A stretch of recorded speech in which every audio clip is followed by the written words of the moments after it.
घर बनाउने सोच्नु भएको छ, सस्तोमा जग्गा पाइहाले किनिहाल्छु भन्नुभन्दा अगाडि यी 4-5 वटा कुराहरूलाई चाहिँ ध्यान दिनु छ त। पहिलो कुरा, जग्गा त सस्तो छ तर जग्गाको बनोट कस्तो छ, भिरालो छ कि छैन, जमिनको साधारण सतहभन्दा 4-5 फिट नै गहिरो पो छ कि, रोड लेभलभन्दा 5-6 फिट तल पो छ कि, यस्ता कुराहरू सुरुमा हेर्नुहोस्। किन हेर्नुहोस् भन्नुहुन्छ भने पछि तपाईँको साधारण सतहमा घर बनाउने भन्दा लगभग 5-7 लाख नै महँगो पर्न जान्छ भिरालो जग्गाले गर्दा। दोस्रो कुरा रहन्छ बाटो कस्तो छ त, राजकुलो हो कि 10 फिटे बाटो हो कि पिच भएको बाटो हो।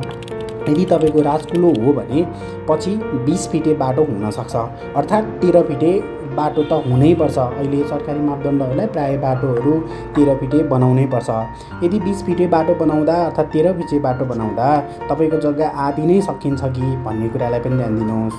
तेस्रो कुरा, जग्गा व्यक्तिको हो कि कतै नजिक प्रति जग्गा पो छ कि, सरकारी जग्गा मिसिएको छ कि छैन, त्यो जग्गामा केही समस्या देखिन्छ देखिँदैन भन्ने कुरालाई पनि ध्यान दिनुहोस्। चौथो कुरा रहन्छ तपाईँको माटो कस्तो किसिमको छ, पुरै बालुवा छ कि, भिरालो जग्गा छ अनि एकदम धेरै माटो मिसिएको छ, माटोमा बालुवा मिसिएको छ भन्ने लाग्छ भने त्यस्तो जग्गा किन्नुभन्दा अगाडि ध्यान दिनुहोस्। किनभने पछि त्यस्तो जग्गामा घर बनाउँदाखेरि तपाईँले अर्को केही प्रोटेक्सनहरू दिनुपर्ने हुनसक्छ, त्यसले गर्दा 2-4 लाख रुपियाँ बढाउन सक्छ।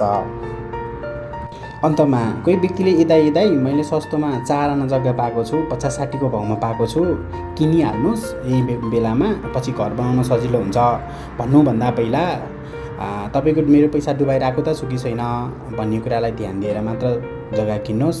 तपाईँको घरको लागत कति लाग्छ भन्ने कुरा तपाईँको जग्गाको बनोट, छनोट र कस्तो प्रकृतिको जग्गा हो भन्ने कुराले पनि धेरै असर गर्छ।